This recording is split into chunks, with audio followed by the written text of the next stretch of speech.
Assalamualaikum warahmatullahi wabarakatuh. Jumpa lagi dengan saya Pribadi Kuniadi. Kita lanjutkan kembali di video seri terkait dengan pembangkit listrik tenaga nuklir. Nah, pada video yang kelima, saya akan membahas terkait dengan sumber neutron pada PLTN. Sumbernya itu berasal dari mana sih sebenarnya? Oke, kita mulai saja videonya. Baik, kita mulai kembali dari reaksi fisi berantai. Kalau kita lihat di sini pada gambar ini, kita bisa lihat bahwa ini adalah skema terjadinya reaksi fisi berantai, di mana uranium 235 ini ditembak oleh neutron warna kuning ini, kemudian dia menghasilkan produk fisi berupa barium dan kripton, dan juga dia menghasilkan neutron yang lainnya. Dan akhirnya dia menghasilkan energi sebesar 200 mega elektron volt.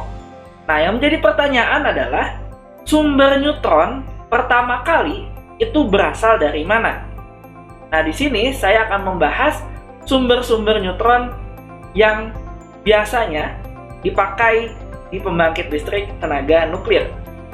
Sebelum saya melanjut ke sana, saya akan menjelaskan dulu neutron itu bisa berasal dari mana saja. Yang pertama, neutron bisa berasal dari suatu peristiwa atau reaksi yang disebut sebagai spontaneous fission atau fisi spontan. Nah, ini nggak pakai ya, fisi spontan. Nah, fisi spontan ini contohnya seperti ini. Ada suatu elemen atau unsur ini akan mengalami fisi secara spontan atau ya sendiri gitu ya, tanpa ada tembakan, atau dia akan bisa membelah dirinya sendiri. Hanya akan membelah diri menjadi dua unsur yang sama. Nah, ini hanya bisa terjadi jika unsur tersebut memiliki nomor massa yang berat atau nomor massa yang besar atau heavy element. Nah, ini biasanya di nomor massa yang lebih dari 230.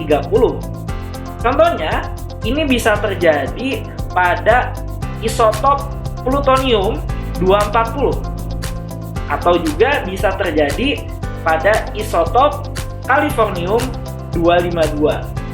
Oke, sebelum saya lanjut, ada fakta menarik bahwa californium 252 ini kalau kita bandingkan dengan logam mulia seperti emas, ini bisa dibilang lebih berharga karena harganya lebih mahal dibandingkan emas.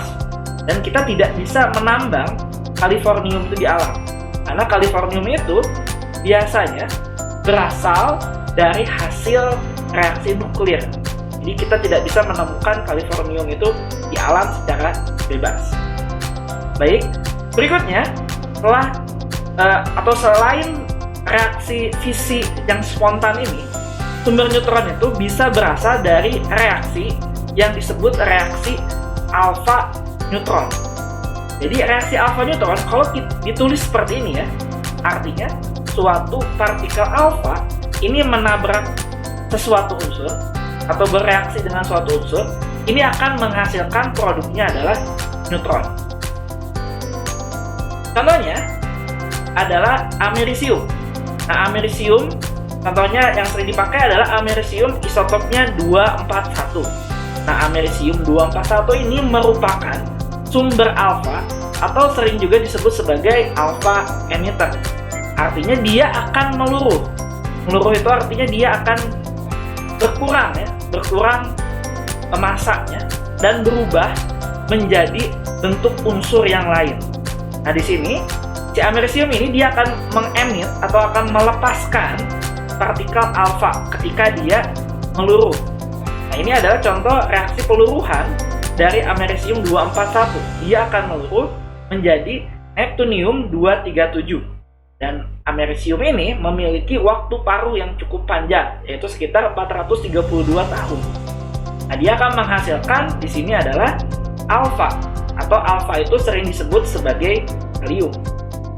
Nah, alfa ini akan bereaksi dengan suatu unsur yang lain. Nah, unsur di sini yang digunakan adalah berilium. Berilium isotop 9 atau berilium 9. Nah, di sini alfa atau helium ini bereaksi dengan beryllium 9, dia akan menjadi karbon 12. Dan juga dia akan menghasilkan neutron dan energi sebesar 5,7 mega elektron volt. Ini adalah kemungkinan sumber yang kedua. Lalu yang ketiga, ini bisa kita dapatkan neutron itu berdasarkan reaksi gamma neutron. Nah, reaksi gamma neutron ini sering disebut sebagai reaksi foton neutron. Karena gamma itu adalah tidak lain adalah suatu foton yang memiliki energi yang tinggi. Nah, sumbernya dari mana untuk reaksi gamma neutron ini? Oke, kalau kita lihat, sumbernya itu bisa berasal dari unsur yang bernama antimon atau disingkat Sb ya. Nah, ini adalah merupakan sumber gamma atau dia adalah gamma emitter. Nah, antimon yang digunakannya adalah antimon dengan isotop 124. Ini memiliki waktu paruh sekitar 60 hari dan dia akan meluruh menjadi tellurium 124. Kemudian dia juga akan menghasilkan beta minus atau elektron dan juga gamma. Nah, plus energi sebesar 1,7 mega elektron volt. Nah, si partikel gamma yang memiliki energi 1,7 mega elektron volt ini akan bereaksi dengan unsur adalah beryllium lagi.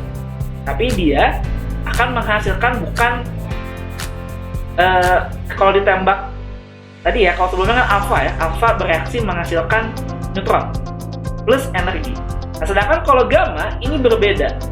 Di gamma ini artinya di dalam inti atom beryllium itu dia ada ikatan atom ya, atau binding energi atau binding atom gitu, yang antara nukleusnya itu dia memiliki suatu energi ikat yang kuat. Nah, energi ikat ini itu bisa dirusak ya dengan energi sebesar 1,7 mega elektron volt ini, sehingga si neutronnya itu akan terlepas. Maka reaksi dari fotoneutron atau gamma neutron ini adalah gamma tambah beryllium, dia akan menjadi beryllium 8 plus neutron, dan ini minus artinya dia membutuhkan energi sekitar 1,66 mega elektron volt, atau ini adalah batas ya, atau threshold energi untuk si binding atom tersebut. Nah, selanjutnya kita masuk ke reaktor nuklirnya. Di reaktor nuklir ada istilahnya sumber neutron primer. Primer ini mengacu pada saat startup pertama kali, artinya fresh. Reaktornya belum pernah berfungsi atau pertama kali dijalankan. Ini disebut sebagai sumber primer. Nah, ini kalau untuk ilustrasi, sumber primer ini dimasukkan sama seperti control rod ataupun full rod di dalam reaktor core. Ini contoh dari reaktor tipe RBMK. RBMK itu adalah suatu reaktor buatan Rusia. Jadi RBMK itu singkatannya dalam bahasa Rusia. Cuman dia adalah reaktor yang berpendingin air biasa, dan menggunakan moderatornya adalah grafit. Kalau kita lihat di sini yang warna biru ini adalah tempat neutron source atau sumber dari neutron pada saat startup. Nah, untuk sumber primer atau pada saat fresh banget itu ada dua cara atau ada dua sumber yang bisa digunakan. Yang pertama, kita menggunakan yang disebut sebagai tadi spontaneous fission. Nah, untuk spontaneous fission ini biasanya menggunakan materialnya adalah californium 252 ini. Lalu yang kedua ini adalah reaksi alpha neutron menggunakan americium dan juga beryllium, seperti yang sudah dijelaskan sebelumnya. Berikutnya untuk sumber sekunder. Di sumber sekunder ini adalah pada saat startup berikutnya. Jadi bisa saja reaktor nuklir itu mengalami shutdown kemudian dijalankan lagi. Nah, ini sumber sekunder ini menggunakan reaksi yang tadi disebut sebagai reaksi fotoneutron. Artinya di sini menggunakan materialnya adalah antimon dan beryllium sebagai sumber neutronnya. Baik, Itu saja yang bisa saya sampaikan pada video kali ini.